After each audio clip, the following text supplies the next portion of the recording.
And just as good as new. We will be playing a different game right now. So we've played Sucker for Love Prelude and got one ending. And now I have other 4 games lined up to play today. Let's play the Bloody Painter Dating Sim.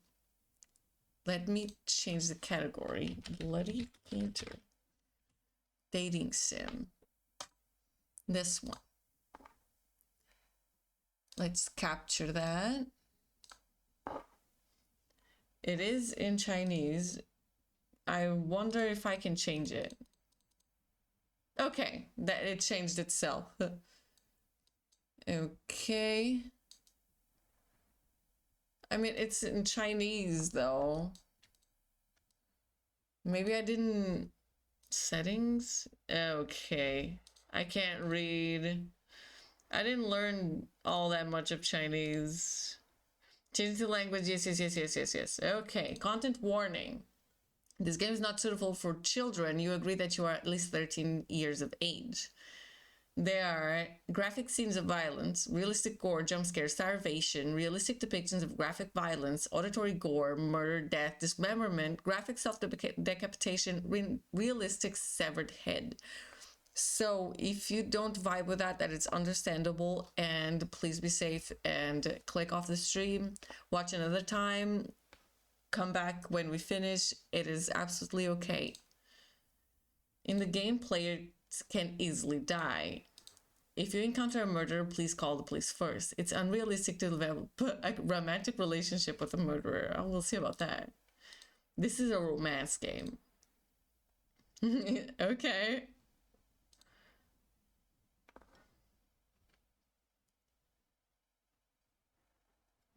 She looks like the MC from Mystic Messenger. Okay, With a severed headache, you wake up in an unfamiliar place. As you touch the bruise on the back of your head, it seems you were hit by something heavy before you lost consciousness. A heavy iron chain tied around your feet. Someone has strapped you here. You try to remember what happened before you lost consciousness, but you can't recall anything. Let's investigate the surrounding first. So what's on the wall? The room is surrounded by 4 walls without any windows. It's weirdly cleaned up and no ashes or sand can be seen. Looks like a prison built by a germaphobe. Where to investigate next? Cell phone? No signal. I might be in a remote place or underground. Where to investigate next? Mattress. There's a mattress on the floor. The mattress feels really hard to lie on. Where to investigate next? The meal. It actually looks really tasty. Near the door, there's a serving of spaghetti with tomato sauce and a bottle of water. Also, a round plastic fork that's completely harmless was thoughtfully attached.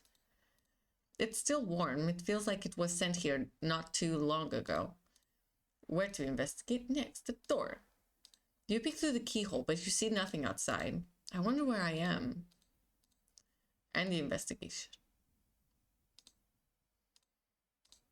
What's the next move? Listen.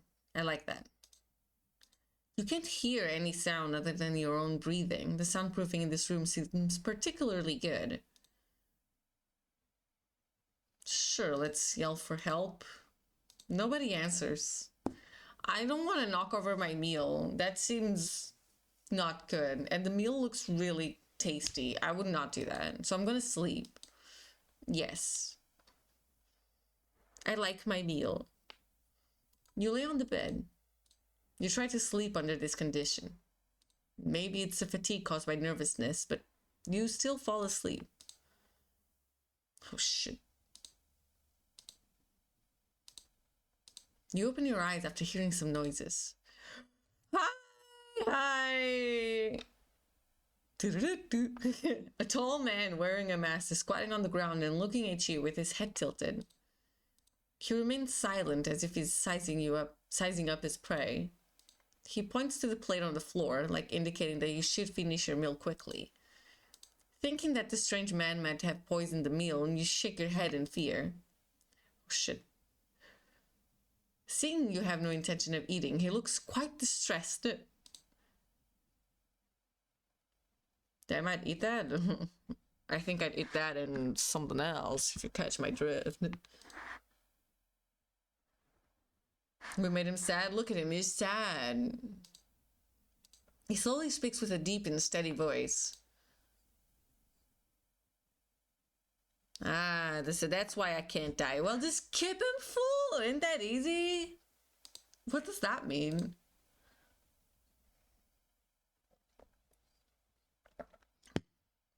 What? He cares about the environment.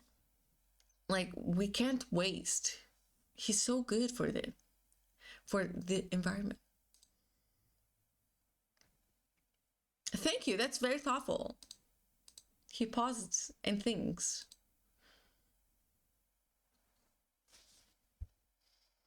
Okay. Okay. We wouldn't want that now, would we? What do you mean? So I only have 7 days to live? He nods and walks out the door. Wait, you can't just leave me here like this, please. We're throwing a party in 7 days. All right, who's getting my leg? Who's getting my arm? I am the meal. Your cries can stop the door from closing. Okay, they won. Oh, that looks so good. Let's investigate the surroundings first. It's a meal. It looks really good. A bread. That's a croissant and a bottle of water. You peek outside from the keyhole. You see the shadow of the man walking around. Seems to be busy with something. What is he doing? Sleeps he on the day? Can I not eat?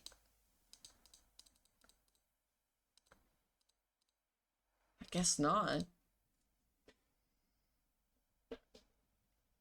Please try to improve your survival rate within 7 days. Whoops, okay. I want to eat? Let's investigate and look around. There's nothing. Empty plate. You check the keyhole. Oh, what the fuck? You seem to see something. You see that there's a big figure at the end of the door. I'm gonna observe quietly. You sense something wrong and realize what that is after narrowing your eyes. There's an artwork made of the human body, not a human being. Well, that looks beautiful. That reminds me of Hannibal. Hannibal had taste. And he made something similar to this. And I think these guys are real artists and thriving. So, yes. What?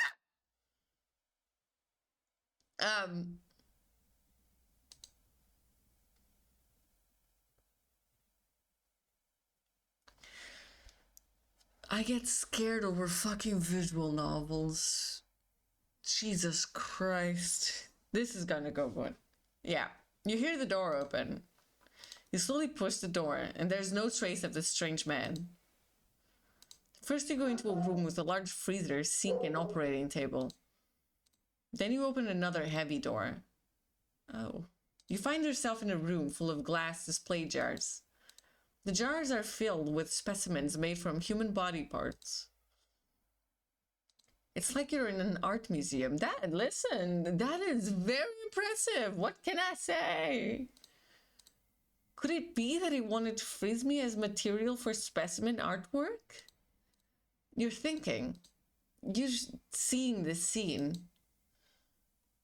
I'm admiring the artworks. You look around and admire his work with relish. You look at them for 15 minutes straight. Thank you. They are interesting. You hear a voice coming from the corner. Nice fit, bro. It turns out the man has been watching you from the blind spot behind the glass cabinet.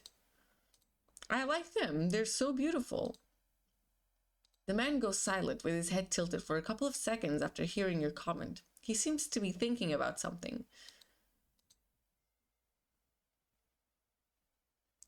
Well, if you're gonna do it, at least make it beautiful, right? No, I feel nothing at all. Well, that's not what I said, but the MC is saying that. But I'm a creep. I'm I'm a weirdo. What the hell am I doing here? I belong with you. You think, aren't you talking about yourself? After you have a tour in this playroom, he locks you back in the small room you were in. I think that's very rude. I was a fan. You got to sleep to end the day. Your survival rate increases. Bet. Me, the strange man, that mattress. It's gonna happen. Until noon, you don't see breakfast or lunch being delivered. You're already starving. Why is it not giving me food? Yeah. Why am I starving? I thought you loved me. You are waiting for him to bring dinner, but what you get is not dinner. Instead, you hear the door was opened. A light shines through the crack of the half-open door, looking like an intriguing invitation. You open the door and walk into that light. You first arrive at the room with an operating table outside of the door. But this time, the operating table is not empty. There's a defrosted human corpse on it. The man pops out of somewhere. He unties the iron chains from your feet and hands a surgical knife in his hands to you. Is he teaching me how to do his craft? Oh my god, I'm so honored.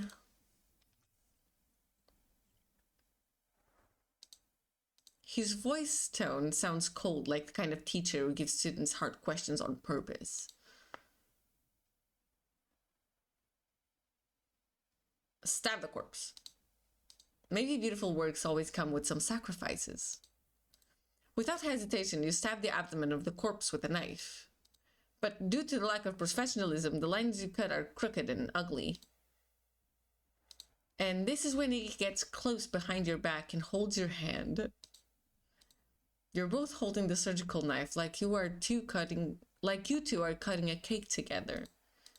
With his hand, the lines you cut become smooth and clean. Oh my god, that's so romantic. You can smell an ocean perfume on him due to how close you are. It seems to be sprayed to cover up the smell of formalin. You can feel his warmth with your back, but his fingers are a little cold. He's focusing on cutting the corpse, and your hand keeps moving under his lead. He could have killed you or ignored you, but he didn't. You start to speculate on the purpose of his behaviors. Could it be that he wants someone who can ignore the cruelty and process and understand him? We can warm his fingers. We can do a lot of things to him, to be fair. You think. After the happy creative time ends, you're locked in the room you were in. You got to sleep to end the day. Okay. Noon? Still no food. I'm gonna die. Having a sip of tea. Until noon, you don't see breakfast or lunch being delivered. You're already starving. You notice that something is shining at the corner. A key. It seems like the man accidentally dropped it last night. You open the door with the key. You got past the operating table where you two spent creative time together last night. Sounds like another thing. The display room. Then you discover that there are unnatural, uneven marks from one wall to the corner. You find a trapdoor. After pushing the trapdoor, you see a normal basement storage room. At the corner of the storage room, you see a stair that goes up. It turns out that this is really an underground secret room, hidden layer by layer with trapdoor. No wonder the sound insulation is so good. You walk up the stairs and see a heavy wooden board. You push it hard. What catches your eye is the interior of a cozy cabin. This does look nice.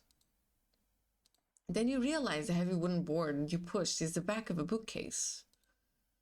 You look around and find that there are insect specimens everywhere in the cabin, and there is also a reindeer head specimen hanging on the wall. Then you walk into the living room.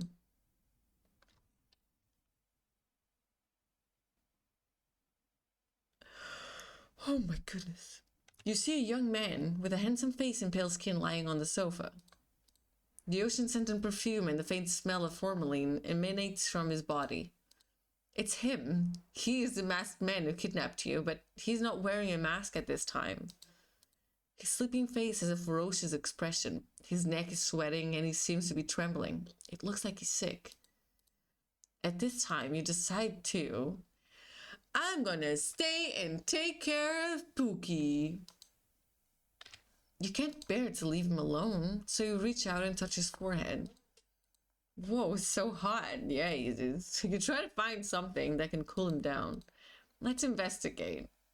In the kitchen? The kitchen is spotlessly clean. Frig. There are some ice cubes in it. This can cool down his body temperature. Cabinet. You find some clean towels in the kitchen cabinet. I can soak a towel in ice water and place it... Oh, I can soak a towel in ice water and place it on the patient's forehead to cool him down. Who am I? Patient. Living room? The living room is spotlessly clean. Oh, there's a bookcase? You find some of his profile files in the bookcase. Name, Helen Otis. Gender, male. Birthday, October 1st, 1980. Where to investigate next? Shelf. Cocoa powder. There's a jar of cocoa powder and a cup on it. That's making a cup of cocoa. That's so nice of me. There's also a locked box. There's a box with a combination lock on the shelf. I don't know. 1. Close. Photo frame. There's a photo of a frame on the shelf. It's a photo of him standing at the entrance of the Judicial Mental Hospital with a man in a doctor's robe. Also, wait, shelf, locked box. Could it be 1980? Because birthday. No, okay. Specimens. It feels like he did them all. The workmanship of these specimens is exquisite. Sofa. You don't think it's good for a patient to sleep on the sofa, but you can't move him without your strength. The man. His expression is ferocious. He seems to be in pain. He's still having a fever. Well, you return to the living room, bring out the excess water from a towel soaked in ice water and place it on his forehead. His ferocious expression gradually softened. You once again notice his fair skin and long eyelashes, and his slightly curly black hair. If you don't say he is a murderer, his sleeping face looks very harmless now. After a while, "Hi, Poopy!" He wakes up to the scent of you brewing cocoa and sits up on the couch. He looks a little shocked. Yeah, what are you gonna do about it? He looks around quickly and seems to understand what is going on. I don't know, why not? I want to ask myself that too. Nah, that would be too easy and I couldn't be with you, honey.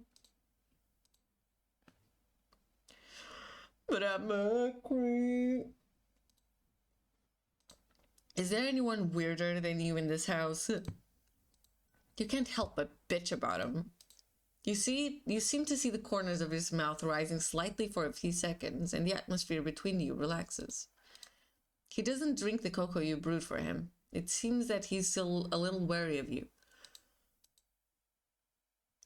Can you tell me who you are?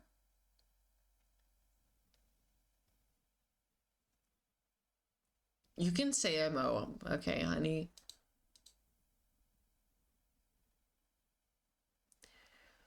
BP. Even though what it told you was just a nickname, at least you know how to call him now. After the brief conversation on the sofa, he does not lock you back on the underground secret room. Perhaps staying to take care of him when he fell ill was enough to prove that you won't run away. You get up from the sofa and continue to look at the specimen decorations in the living room. Wait a minute, I still haven't eaten. I would definitely raid the fridge, bro. He sits on the sofa, crosses his legs, picks up a book and starts reading.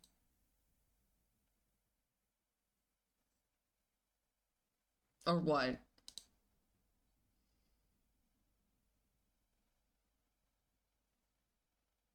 Can you please give me something to eat, please? You sit on the sofa. Soon, a wave of sleepiness comes over you. Today, you fall asleep on the sofa in the living room, not in the cold, underground secret room. My survival rate increases. It's day 5. We're almost there. You see him busy cleaning in and out of the house early in the morning. I'll come help too. What the hell is that? After finishing speaking, you pick up the rag and bucket and join the cleaning. But you can't really see where this almost spotless house needs to be cleaned.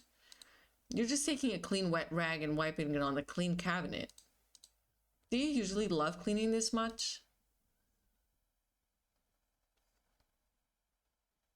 It also says it must be clean like this 1 or 2 times a week, otherwise it should be, yeah, that's what he said. Although he doesn't talk much, his tone and voice give you the gentle feeling and don't make you feel nervous. You climb up the short ladder and wipe the high cabinets with a rag.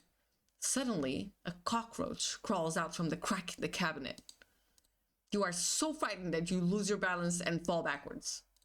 You close your eyes, but what you get is not the pain of falling to the ground, but a warm feeling. Oh boy, hi. You open your eyes and find that he's holding you like you're a princess. He catches you with the same old cold expression on his face. Better now? Perhaps to resolve the awkwardness, he asks. I'm all right, it was just a cockroach. Hearing the word cockroach, he puts you down. He takes 2 steps back from the cabinet you just wiped and then says calmly, "Oh, what's in it? Why? What's in there?" You can't help but chuckle at the thought of a murderer being afraid of cockroaches. Nah, there's gotta be something in that fucking cabinet. I swear. There's something in the cabinet or behind the cabinet. You can help but chuckle at the thought of a murderer being afraid of cockroaches. Fine, whatever you say. The interaction just now makes you feel a little warm from this cold murderer. At least you see more of his reactions and expressions. This is the rare relaxation you have felt in these tense days. He could have let you fall off the ladder, but he rushed over to catch you. Somehow, you feel that after these days of getting along, maybe now you both have different ideas about each other than you originally had. It was only a clear relationship between a murderer who wants to hunt and a prey who was trying to escape. But now it has this extra layer of friendship, causing the interaction between you to have an indescribable sense of dissonance. Just when you pick up the old newspaper and prepare to wipe the windows, you find a police car parked on the road in the distance. 2 police officers get out of the car and keep looking towards the cabin. At some point, BP is already behind you, looking out the window with you. Okay. And then he walks out of the door to talk to the police officers.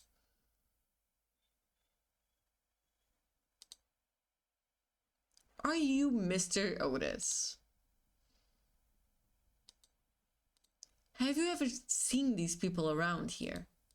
The police officer takes some photos from his pocket.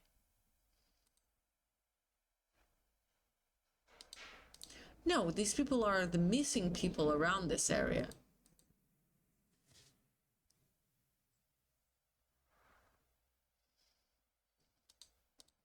Can we check out your cabin? Okay. DP behaves very kindly and politely. After speaking, he leads the way for the police officers.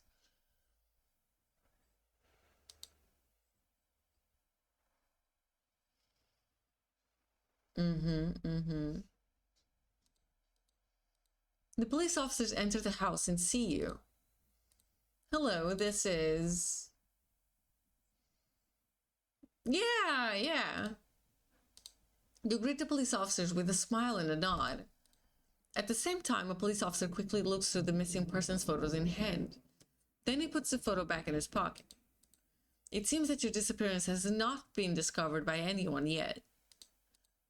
You stand next to the bookcase, blocking the entrance to the secret room. After searching around, the police find nothing unusual and leave. His trust in you increases. Today, you still sleep on the couch in the living room instead of in the cold basement. Half asleep, you hear the sound of someone approaching. When you notice it, the person seems to be very close to you. Yeah, we have been gone for 5 days. No one declared us missing. What the hell? You pretend to be asleep, and the person just looks at your sleeping face quietly. The man stretches out his hand and takes it back just as he's about to touch your hair. Oh, what are you thinking? He turns around and leaves.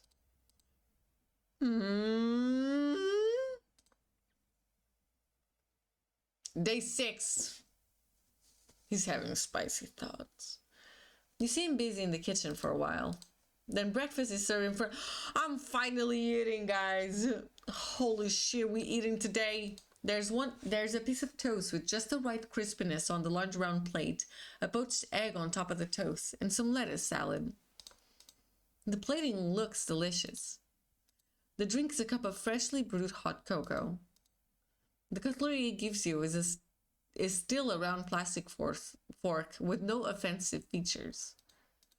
You sit at the dining table and start eating while he sits on the chair opposite you and flips through a book. It's still snowing outside, and listening to the squeaking sound of the fireplace, the atmosphere in the cabin is particularly comfortable. As long as you ignore the fact that you are in the same room with the murderer who kidnapped you, everything is really relaxing. You look at him, who is full of mysteries, and some questions arise in your mind. And you decide to ask carefully. Can I ask you a question?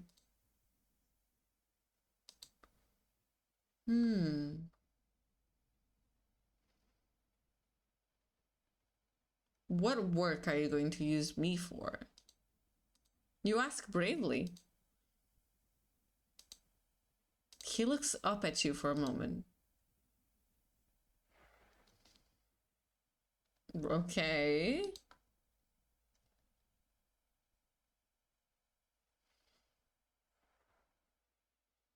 Right.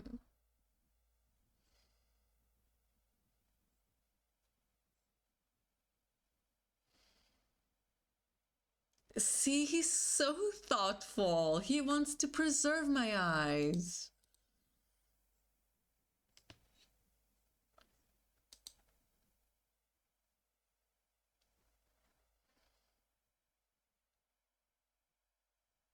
Very thoughtful.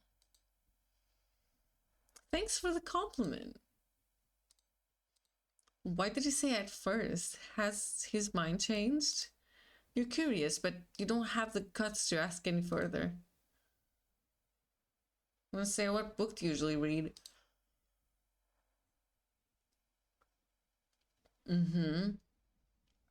So what are you reading? What are you reading today? Do you know, I've never seen that movie. I know it's a movie, Jim Carrey's in it. I've never seen it. What is the book like?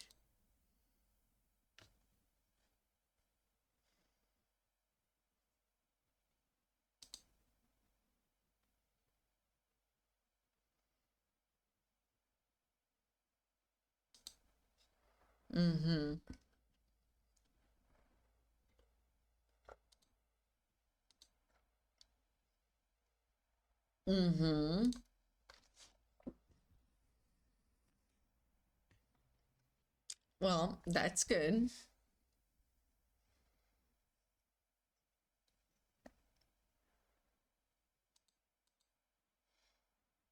Must be excited. They may be attracted by your charm and want to be killed by you. Thank you. Well, he didn't say weirdos only this time. It's hard to tell from his poker face whether he's seriously boasting or joking. pick up the book next to you and read it. You pick up the book next to you and start flipping through. It's a book about the possibility of having a completely opposite version of yourself in a parallel world. If there's a complete opposite version of you, what do you think it would look like?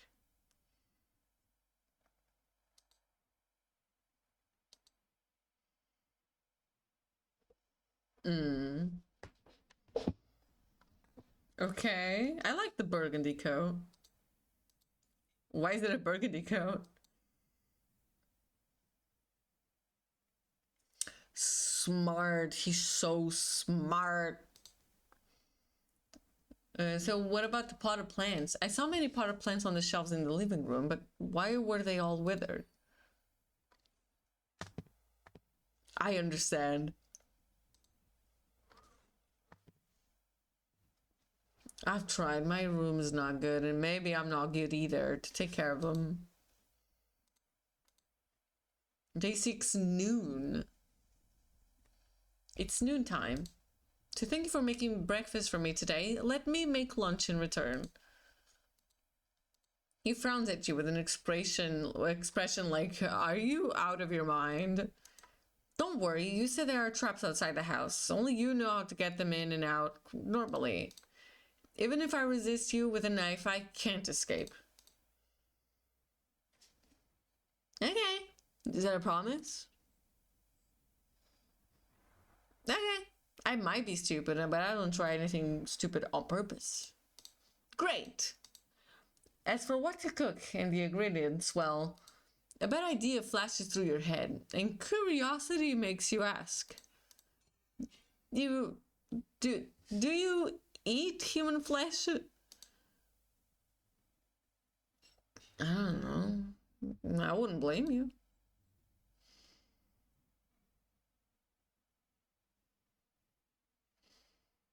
Okay, because I hear that there's like severely neurological issues that happen after cannibalism and yada yada. So I'm just looking out for you, really. I thought your murderers had all some degree of cannibalism. Now, MC, you are grouping them. It's not all murderers. Some are nicer than others. You see, he's right. He's thinking.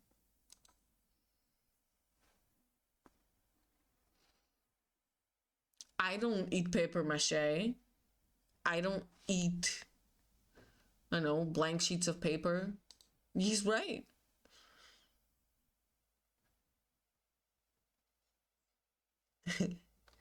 I'm not like the other murderers, okay? I am different.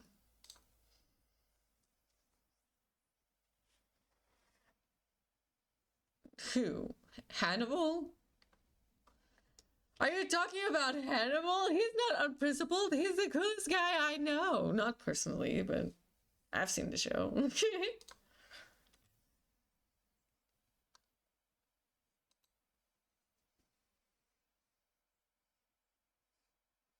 What the fuck did I repress that memory? What the fuck did I do? I see. After hearing this, you decide to cook a common dish. He said he doesn't eat it. Why would I do that? You look at the ingredients in the refrigerator. There are eggs, tomatoes, white rice, and some curry powder on the shelf. Okay, I've decided. You turn on the oven and start to cook. BP watches the entire production process. Rather than worrying about escaping, he's more worried about you blowing up the kitchen. Soon after, a normal curry omelette rice was served, and that looks beautiful. He stares at the omelette rice without saying a word.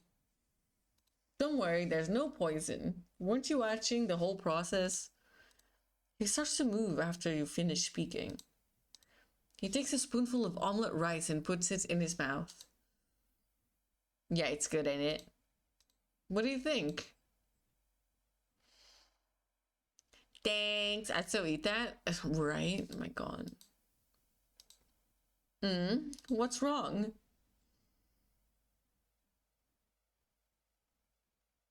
Well, maybe you just haven't kidnapped the right person yet. Shrimp power, pleasure to meet your acquaintance, make your acquaintance. Yes, because I'm a creep and I'm a weirdo.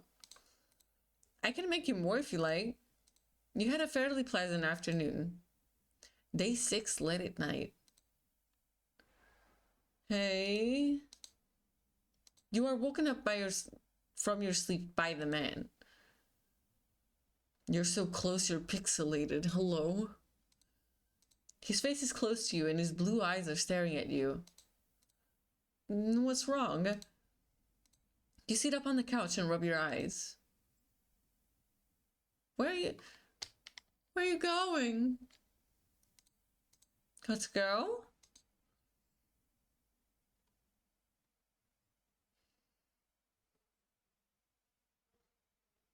Oh, did they finally declare me missing?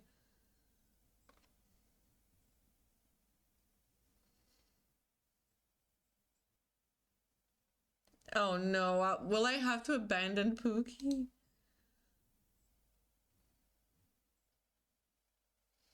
Please come with me. Yes, I do. Let me save. Save. I'll go with him. What do you want me to do? I'm fine with both choices, but I need you to look me in the eyes and tell me. What do you prefer me to do? You stare at his eyes. He hesitates to speak and looks away, looking like he's thinking about something. I'm holding his hand! That was timed. Your behavior makes him a little panicked, and he doesn't seem to be good at this kind of situation. You notice his ears are flushed, and this unexpected reaction makes you want to tease him a little bit. What do you prefer me to do? After a moment of silence, he slowly speaks. Yes, sir. Yes, sir. That's all I needed. He tries hard to look you in the eyes and speaks his thoughts. Bet. Day 7.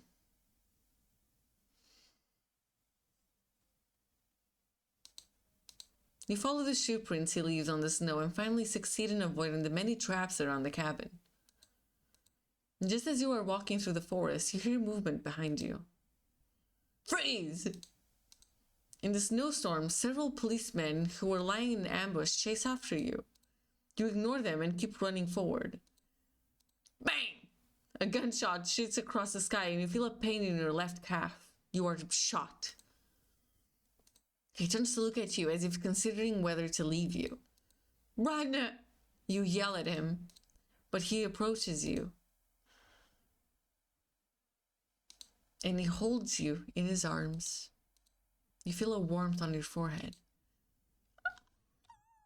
Oh my goodness! He kisses your forehead. I've been shot and the police are coming. This is so cute, but like, can we get a grip and move on, please?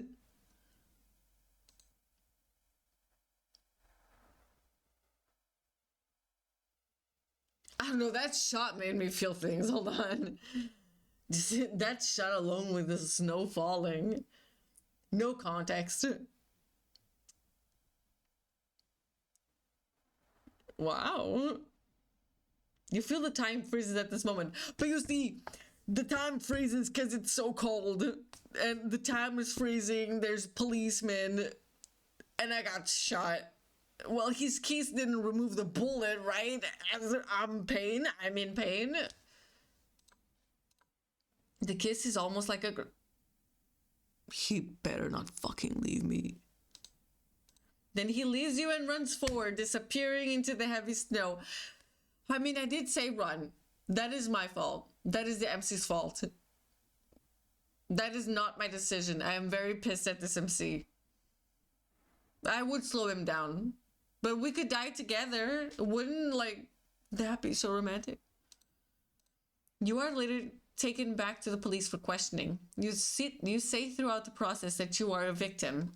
On that note, you're not lying. You don't reveal any unnecessary details. Since there is no relevant evidence to prove that you are an accomplice, the police can only release you after a long period of interrogation. After that,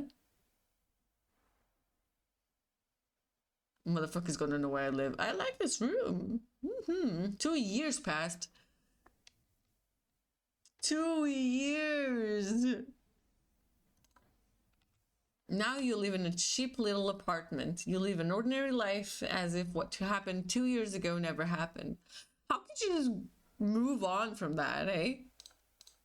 Today is Halloween, and every household nearby has to put some thought into making decorations. But for you, it's just another day at work. When you return to your apartment after getting off work in the evening, the strange thing is that as soon as you open the door, you feel a gust of wind, so the window was open.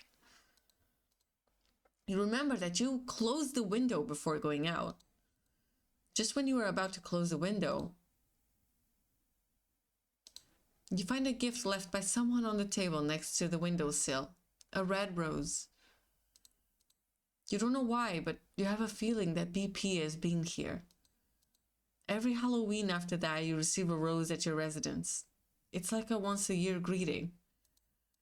Although he says nothing, the rose seems to tell everything. Although you have certain similarities, you are two people from different worlds after all. Perhaps living your own life this way is the best outcome for both of you. You can't live with this because that would be with a criminal, I guess. But there's different endings. I'm curious. So what if I load this and say, I want to stay? I want to stay and live a normal life. You think that this is a crazy journey, should not go on anymore. Suddenly his face slowly moves closer to you. Just when he's about to touch you, he takes a piece of cloth and covers your mouth and nose hard. He was gonna take me with him whether I liked it or not. After struggling hard for 2 to 3 minutes, your consciousness gradually becomes blurred. When you open your eyes, you're back in the basement again. You are tied to a chair and can't move your body. You try to break free, but you fail. The rope is tied very firmly. You hear someone's footsteps getting closer to the door. The door opens. He walks in slowly, holding something behind his back. He moves closer and closer to you until he's at your ear. You can hear his breathing and your own heartbeats. You close your eyes out of fear. You can feel that he's scratching your skin softly with the back of a knife, and the cold metal stimulates your nerves. His palm is holding the back of your neck through his glove, as if he's studying your face and thinking about where to cut it. Fear boils inside you, tears filling your eyes unconsciously. Suddenly, he fiercely holds up the back of your neck, forcing you to look him in the eyes. He slowly speaks with a soft tone in your ear.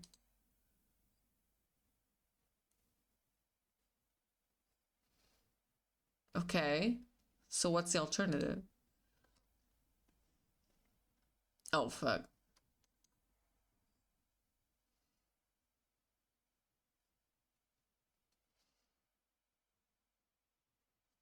I mean, who said we had such a great time together, Pookie?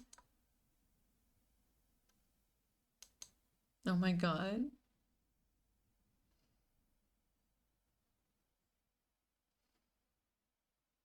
Well, that's so nice of you.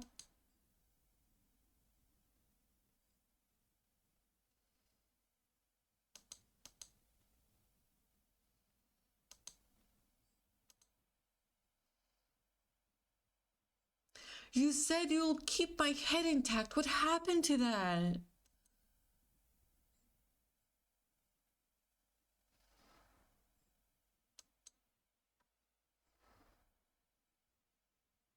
Well, I guess we'll be together forever now. Thanks. The red flower flows from the neck.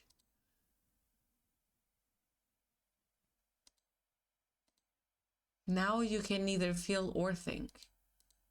Everything becomes dark. Well, would you look at that? Well. Your body and your skull are separated. He finds a new place after he takes your head and leaves the cabin. He carefully makes your head into a specimen, and your eyes are replaced with glass beads. You are made into a beautiful but also a creepy doll, and he visits you often. You become his favorite work. You are with him forever in the form of art. Well, I got 2 good endings. I'm pretty happy with this. Now, let me see if any of the other demos have a playtime attached to them. Because I don't know how long I have it in me to not be so tired, you know? Let's see. I'm Googling. Playtime.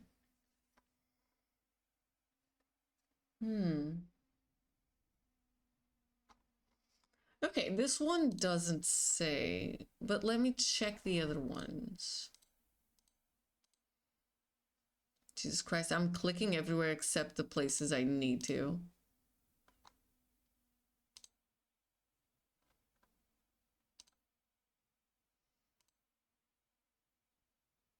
This one I'll leave for next week. Nice music though.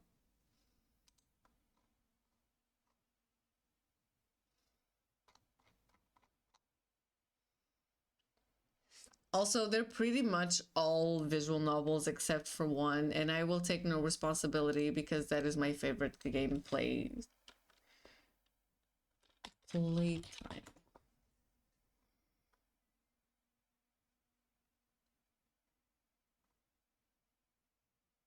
Okay, they won't tell me how long the games will take. So what the hell is wrong with that?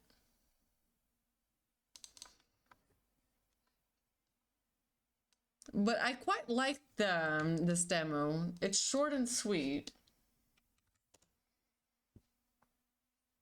Okay, this demo is about an hour and a half. But there's a here that says 33 minutes.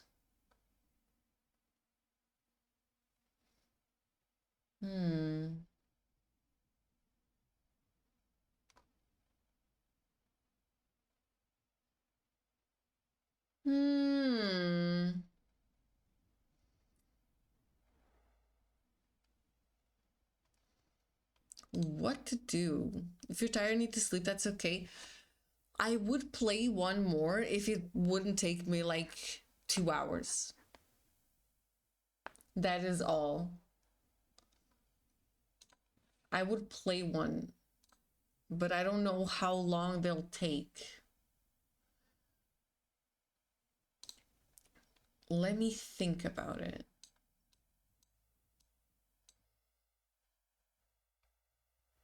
Wait, there was another one. I didn't download it though, I think.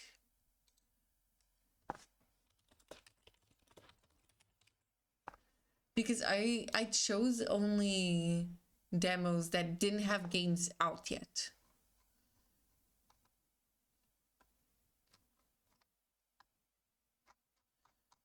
Let me check. Because there's another one.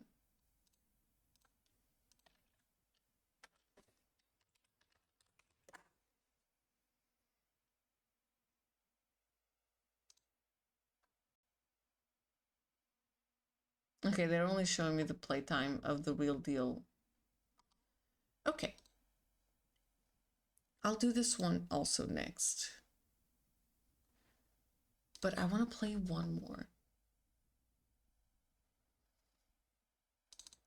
Okay, let's do this one. Let me check the... It's Drăculești. Drăculești. Okay, it's opening up. This demo is a work of progress. In progress. And the store page, can you hear me? This is a little loud for me. So the store page front says, a job gone wrong traps lawyer R.M. Renfield at Castle Dracula. Sacrifice others or your own humanity to survive or risk it all for love in this romantic horror visual novel. But Renfield isn't the only one looking for a way out. Who, if anyone, can you trust?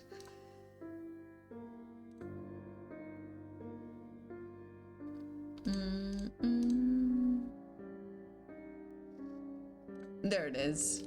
The art style, by the way, beautiful, beautiful. So I can't see my mouse.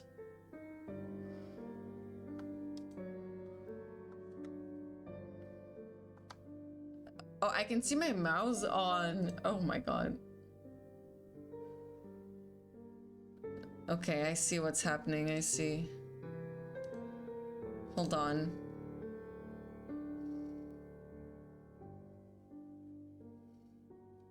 What if I do game capture?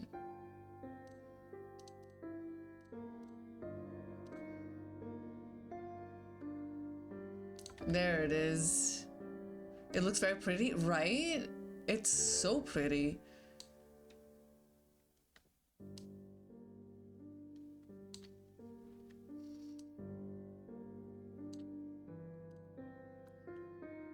Okay, let's do window.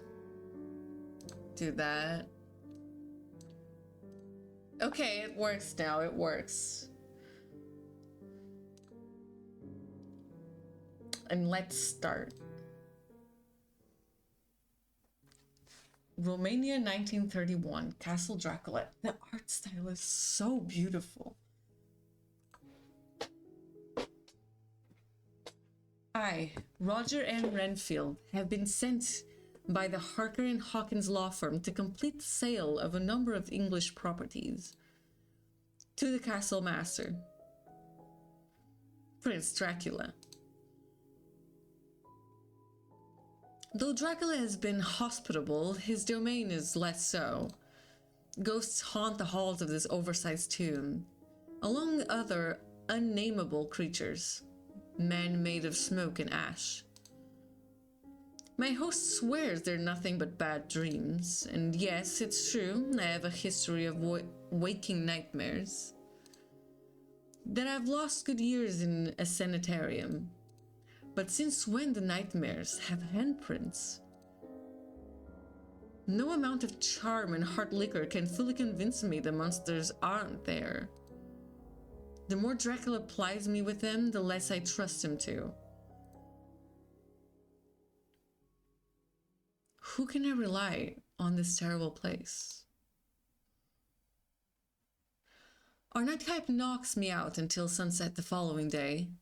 I am a total disgrace, and I feel like shit.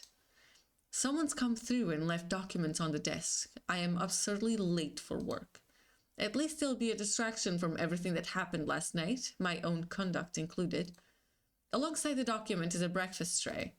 Scrambled eggs, bacon, grilled tomato, and harsh browns, yes.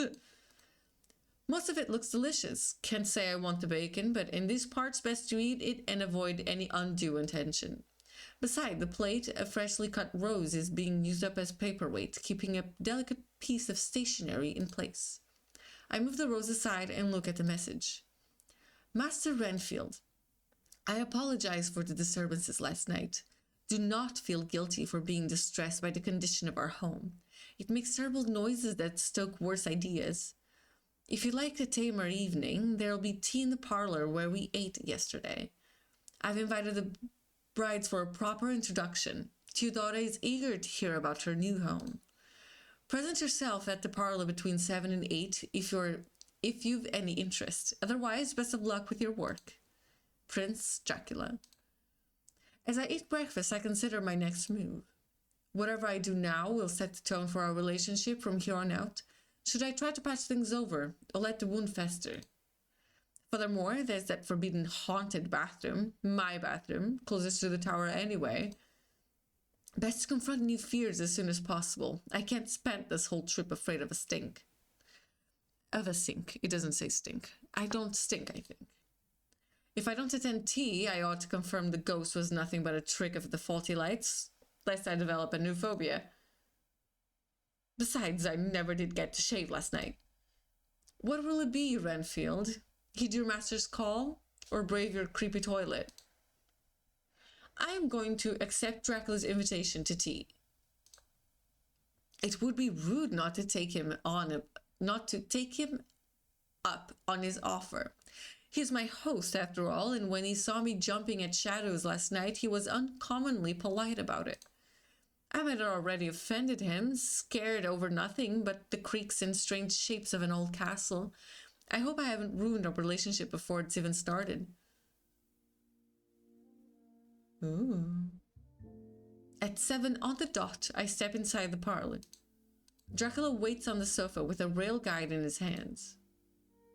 He's totally absorbed and doesn't acknowledge me until I'm just about at the coffee table. Ah, evening, Master Renfield. Planning your trip? I thought we'd charter a boat, but then I remembered Bistrita had a rail service. Now I'm wondering if that's easier. It'd have to be, wouldn't it? There's a lot of coast between Romania and Britain. It wasn't always like this. Strange how the world turns once they didn't think it turned at all. I remember when a trolley rattles through the parlor door. Oh, the bride in the old-fashioned dress pushes a tea tray alongside us. She moves the teacups and saucers to the table, then offers us milk and sugar. Dracula refuses both. Just milk, thanks. There's a range of sweets on the middle shelf of the trolley. Care to join us, Theodora?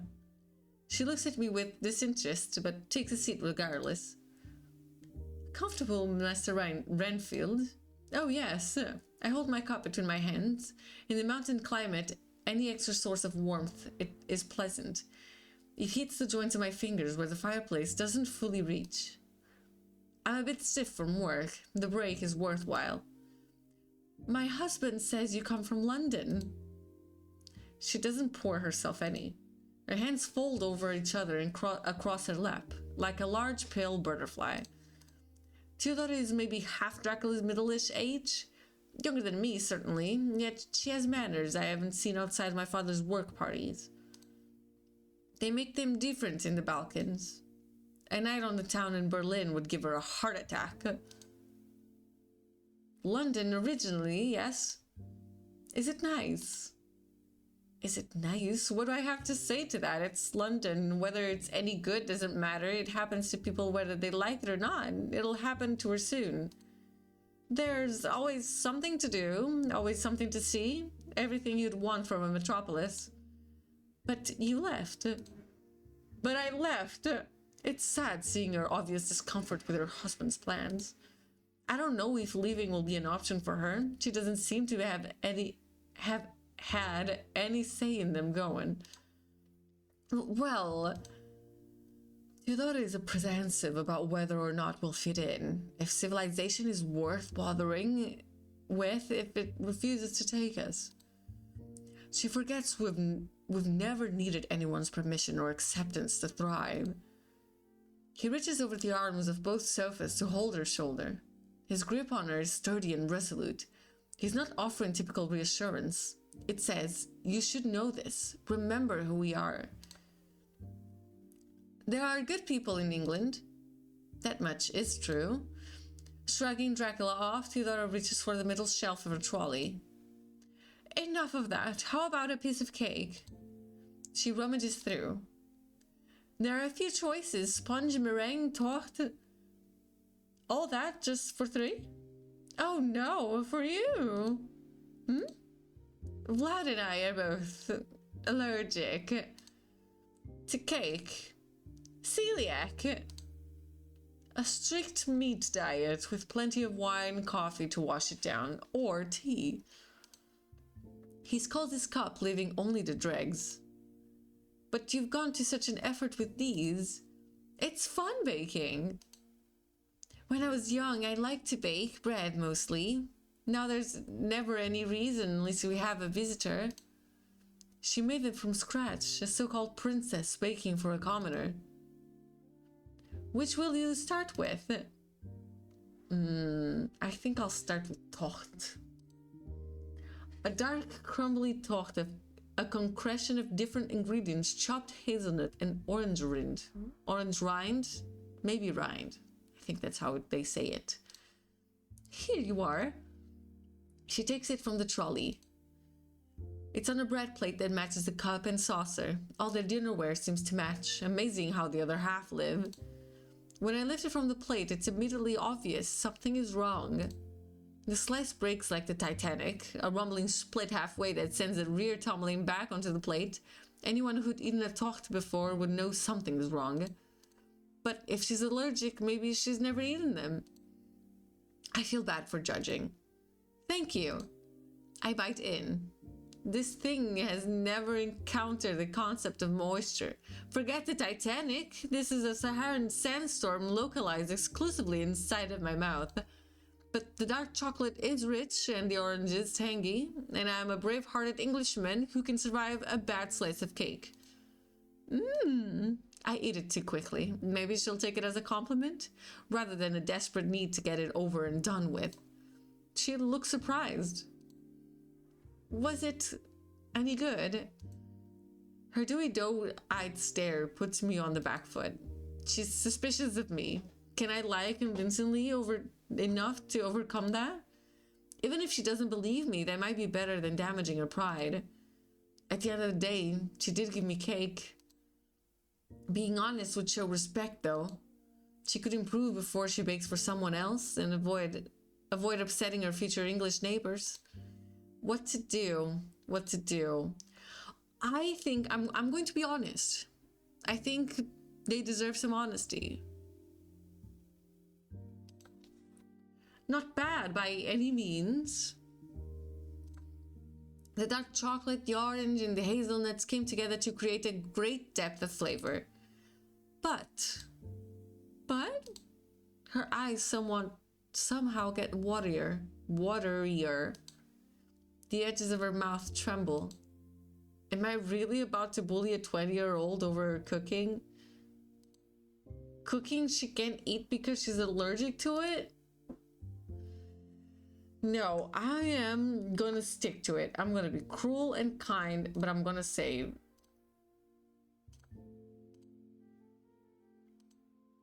there were some areas that could be improved. Oh? Try adding some more moisture to the recipe, extra butter or eggs. Thank you for the feedback. She dances and scoots away from me along her sofa. Dracula, who's kept silent through our whole discussion, suddenly lurches forward and places his empty cup and saucer on the table. If Shadara made a mistake, it wouldn't happen twice. Of my bride, she's by far the most responsible and careful. She twists and arcs her whole posture toward him, like she's exerting some tidal pull on her. The shine in her eyes turns back from hurt to admiration. I think we did well. Try the others.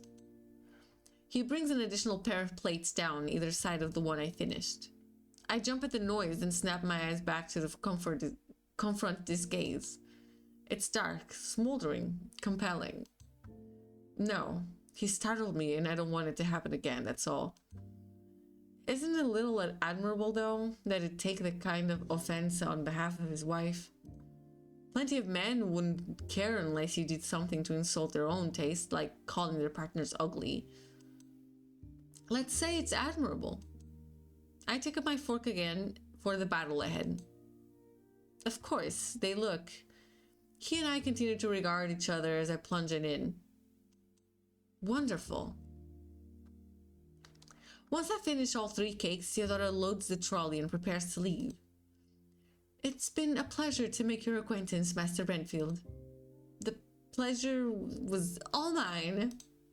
She curtsies slowly. The trolley rattles off along the corridor to whatever distant part of the castle the kitchens are in. Guess I'll be going too. Work to be done. I appreciate how understanding you've been about how late I slept. Oh, that was Renfield. That's Dracula. Not to worry. Everyone's nocturnal here.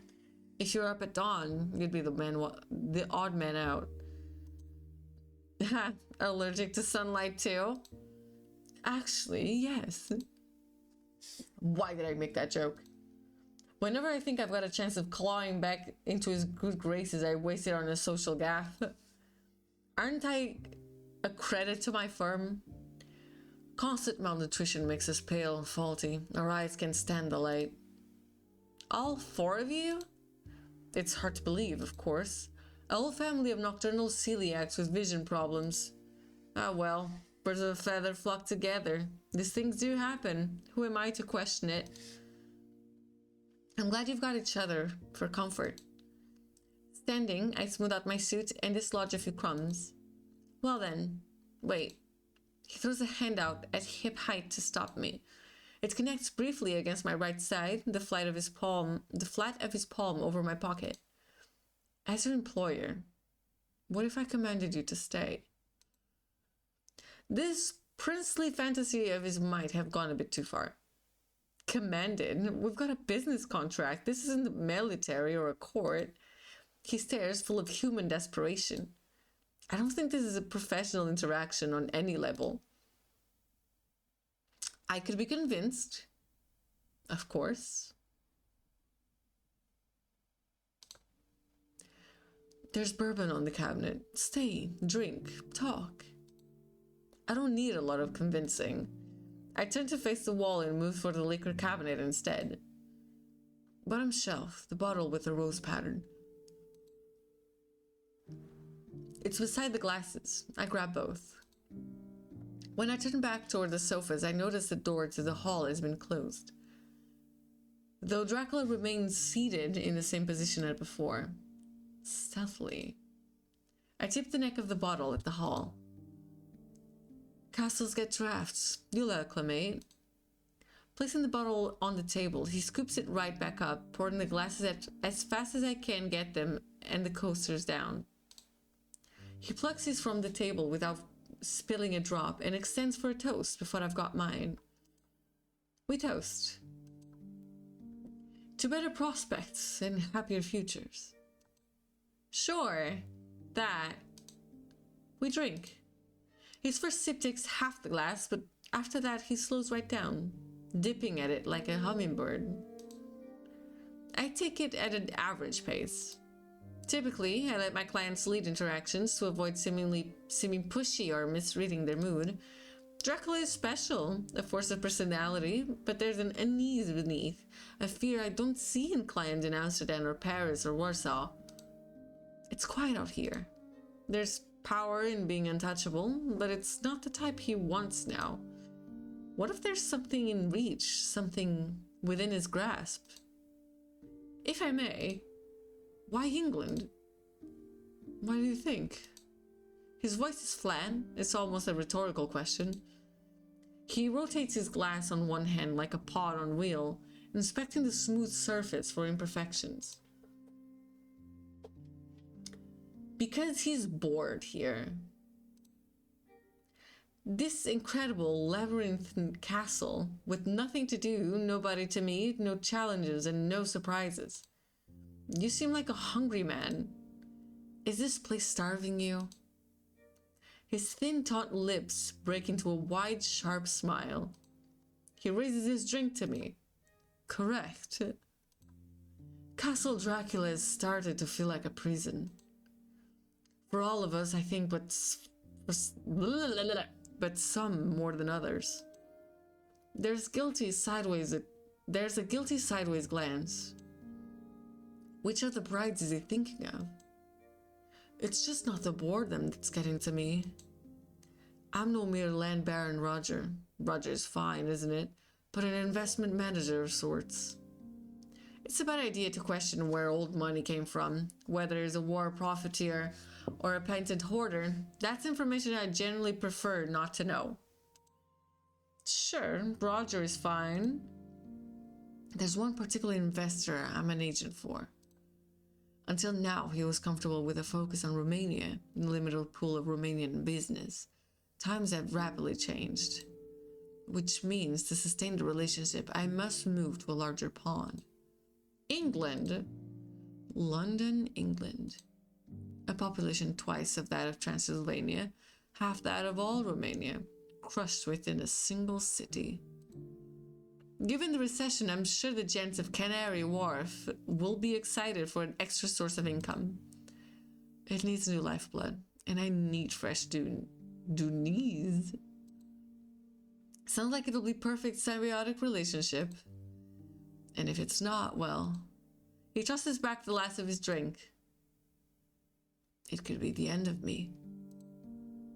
I won't go down without a fight. I've survived too many setbacks to die in this wretched century, surrounded by foes who couldn't hold a candle as sword to the enemies of the past. Dracula can't be older than 55, and I would have put him somewhere in his mid-40s. This part of the continent is supposed to have changed a lot since the start of the 1900s. What do you mean 55? Like 5,500 years? I hate to think what he went through in his youth. We will get your happy ending. That's a promise. A promise.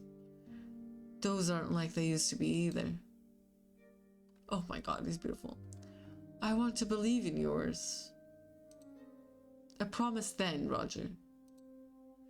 To stand at Carfax together, fight off riches of England, and laugh at the idea fate might have stopped us. Since there's nothing left in his glass to toast with, he lifts his high overhead where the ceiling light pulls inside. I read mine and hold it out as proof. We both laugh. It's not just the bourbon that's raised our spirits. Mine is high, hoarse, embarrassing. I rein it in as fast as I can. His rolls and stretches out, settles deep, warms the air between us. A selfish bedmate of a laugh. Until he wakes to some unhappy reality and his face returns to its disdainful default. We're nowhere near the end yet. I'm starved here. The paperwork will be done soon. A hunt. Tomorrow, yes. A hunt. Roger, come hunting tomorrow. Oh, he meant literally starved. Is there any game near the castle? Maybe back at the bottom of the cliff path, but that's hours away. If we keep our eyes out. Done much hunting? I am a city man, so no. A city man who had a city girlhood. 2 strikes against it ever happening. Don't worry about the game. Bring your warmest clothes and your sharpest glasses. I've never come empty-handed. All right. I set the glass on the table. You're on. It'll be an exciting reward after hours of paperwork. I ought head to bed, fix a sleep schedule before it gets any worse. Not to worry, like I said, we're creatures of the dark. It works for some, and I'm no early bird myself, but there's a limit. This time, when I stand, he doesn't block the exit. There's a flicker in his eyes. Sad, calculating. Someone has had something taken and has a plan to get it back. Good night, Dracula. Vlad. Vlad. I bow my head to him and leave the room. Wow. A few steps out the door, I brush past the bride, who was in trouble yesterday. She turns a box of cigars in hand, barely responsive until our arms meet, her patience long since spent. Pardon? I take it slower to see if she has anything else to say. We never got a formal introduction. Flipping through the box upright, she tucks it under his arm like her arm like a purse. Took your time in there. Sorry, he didn't mention any prior arrangements. It's not like I was on his calendar. This is just a habit of ours. She taps the exposed end of the box with 2 neat pointed fingernails. Hit it off? I'd like to think we're warming to each other. Uh-huh. Careful. He's like that fireplace in there. Get closer than you're supposed to and you'll overheat. She must resent the fact he isn't happy here. Thank you for the advice, mistress. It says. Just says. She stalks inside. The door slimes behind her. A good sign as I'll get that I should head to bed. Just as soon as I can remember the way to the tower.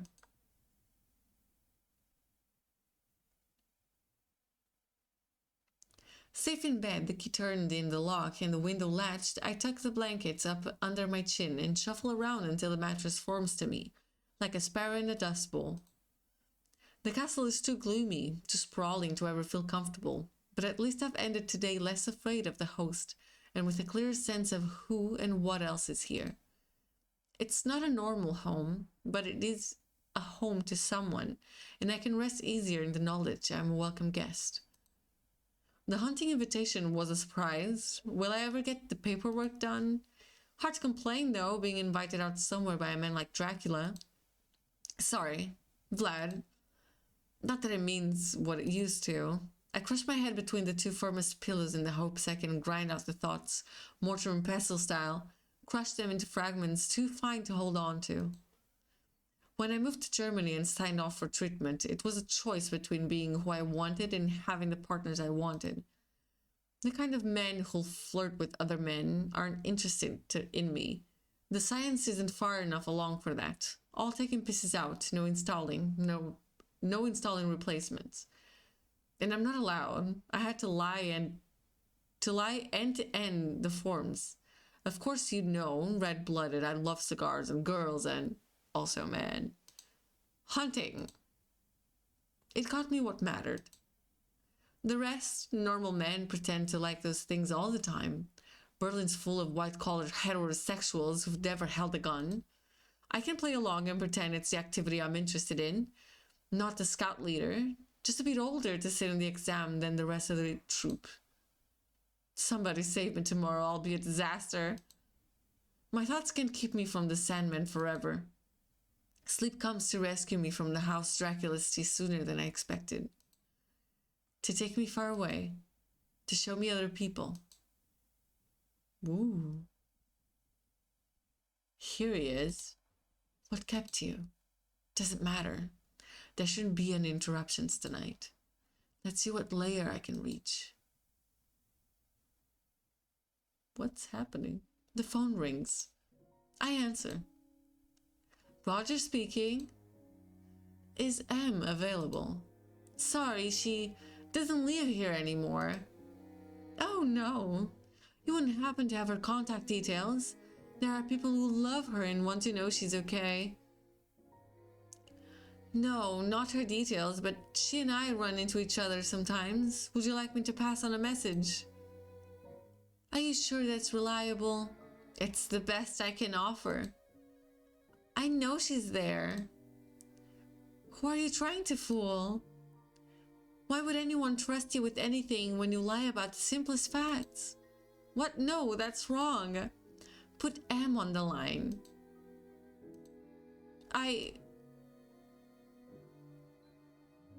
Dracula looms overhead. His knees straddle either side of my hips, and his hand keep my head centered on the sofa's armrest. What would you offer in exchange for this moment? That depends where it's headed. Is this worth your attention? He dips in close and kisses my forehead. How about your loyalty? His lips travel lower to mine. Or perhaps your life. Slipping around my jaw, he disappears against my throat, mouth opening wider to fit over the tangle of tendons and arteries and veins. Of course it's worth it. When he speaks, his tongue flickers against my skin. Good. You are very lucky to catch my eye. Don't take my interest or my patience for granted.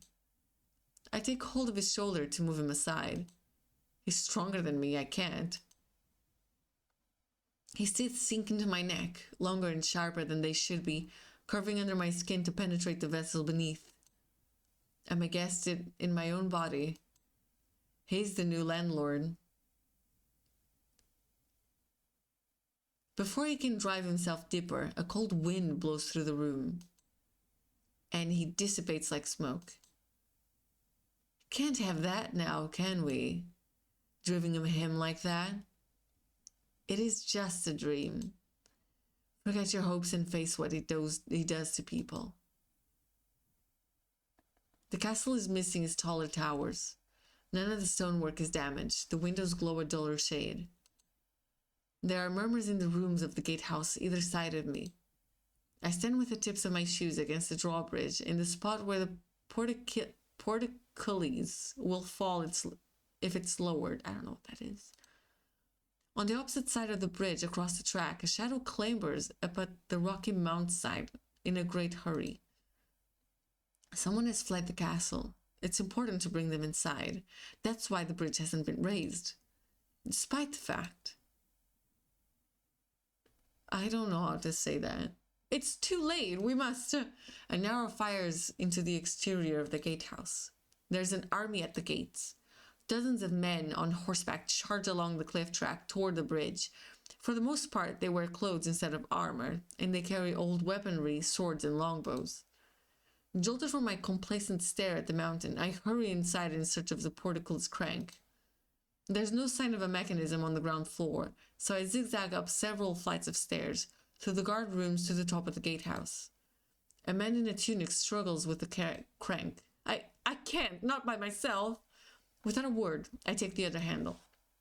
We unwind the chains until it's got momentum. The portcullis falls as the horses arrive on the bridge. There's a crunch as it lands on an attacker below.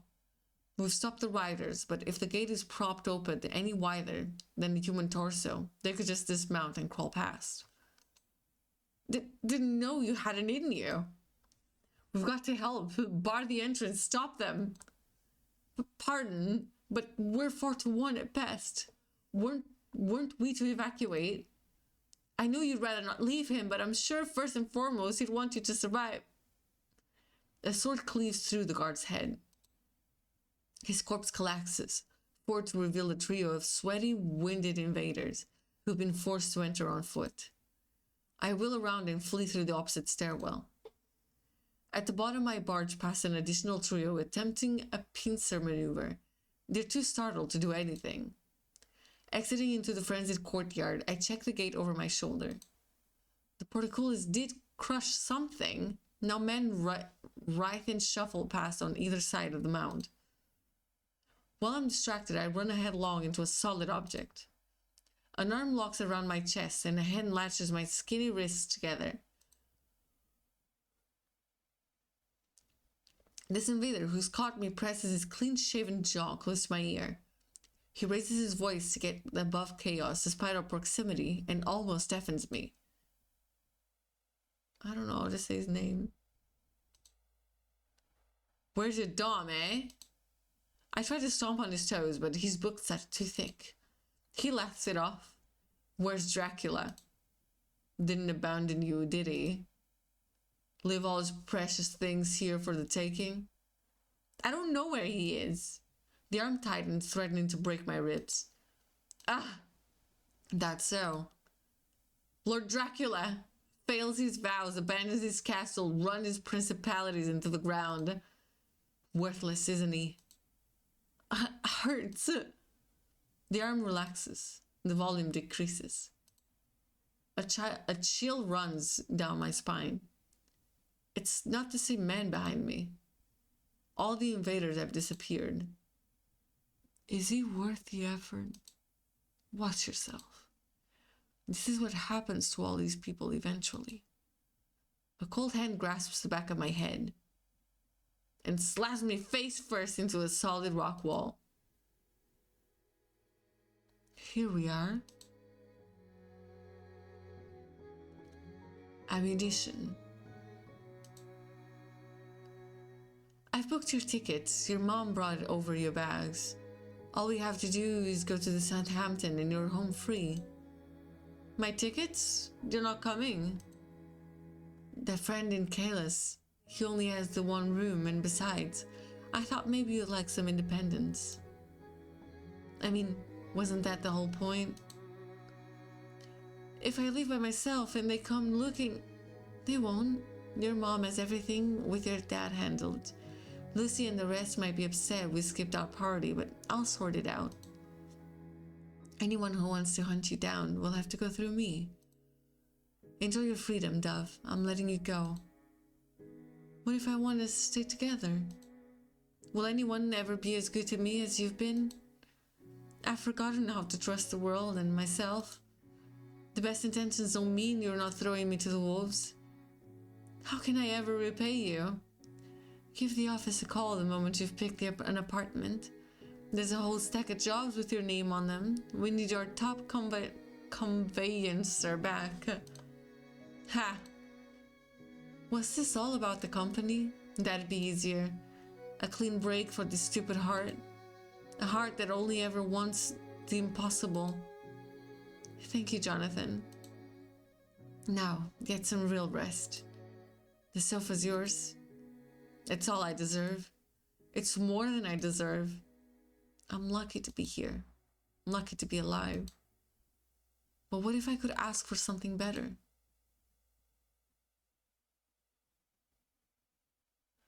This is your final warning. Leave Vlad Dracula alone. My gun is loaded. If you're not with me, you're against me. I shoot to kill. Jesus. Even though I went to bed at a reasonable hour, even though I knew absolutely had to not do it, I have once again slept into sunset. Vlad.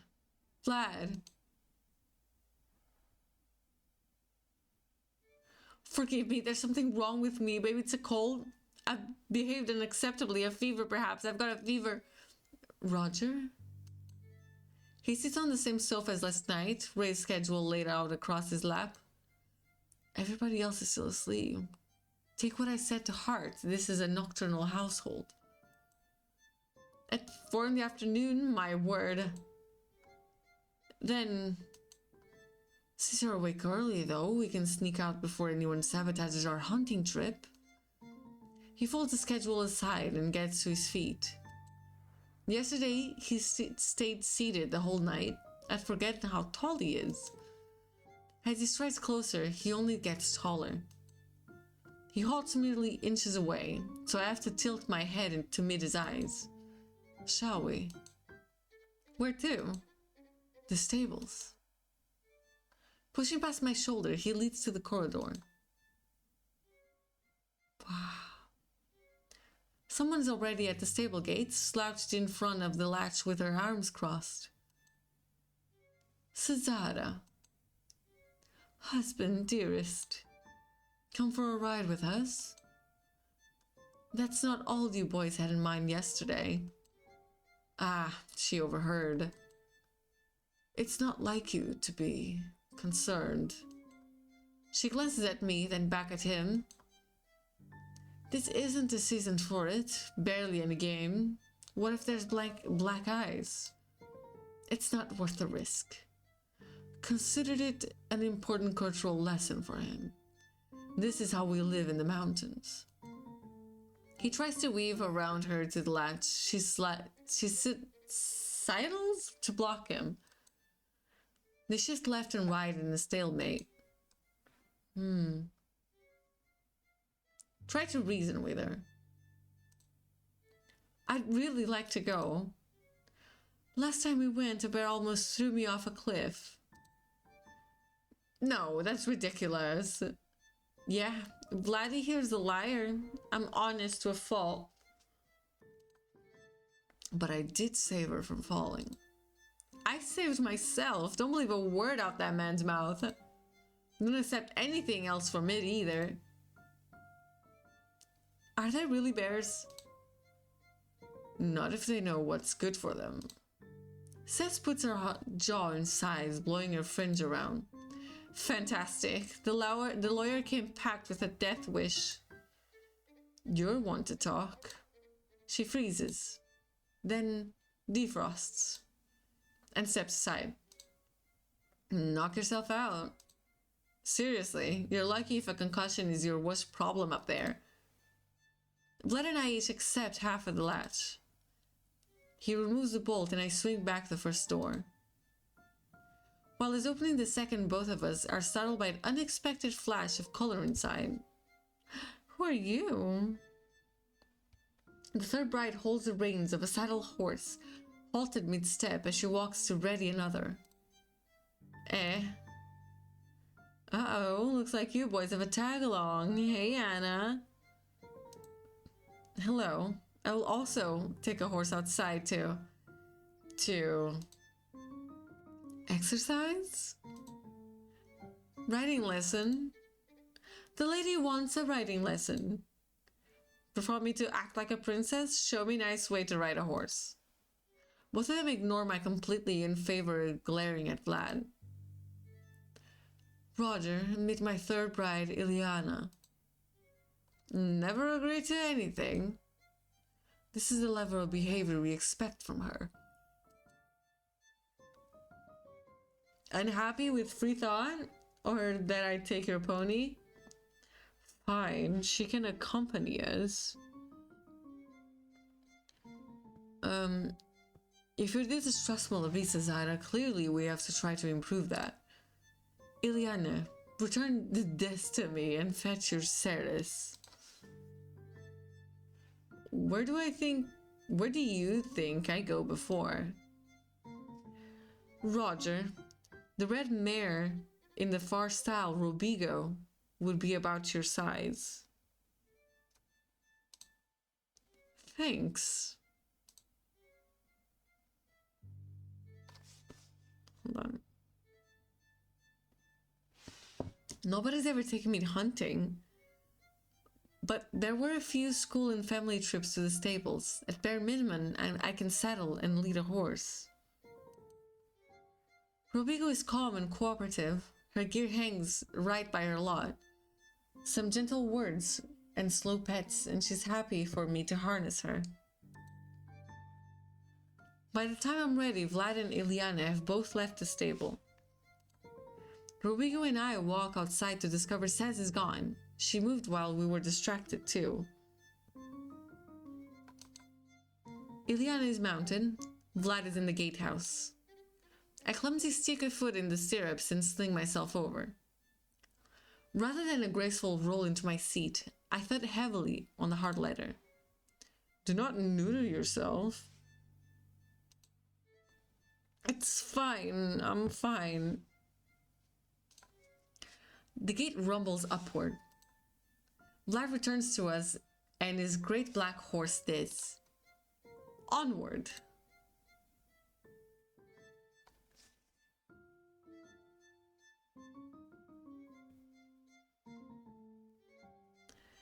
Okay, I'll have to say, I think I'm saving here. I saw a video on YouTube about this demo and I'm halfway through it.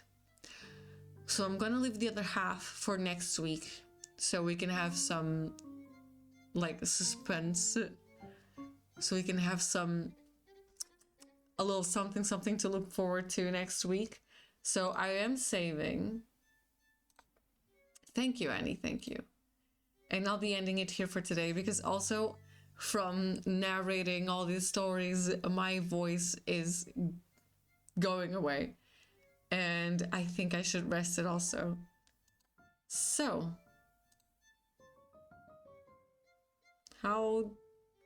well, I guess I saved it, so yeah. So I will be ending it here for today. Thank you so much for coming to the games and demos stream.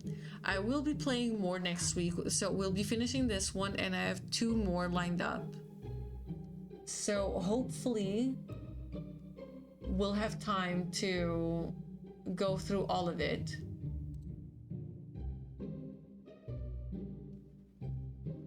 Ooh, listen. This is not a small creator by any means. But I should. Let me see if anyone's playing. Drăculești.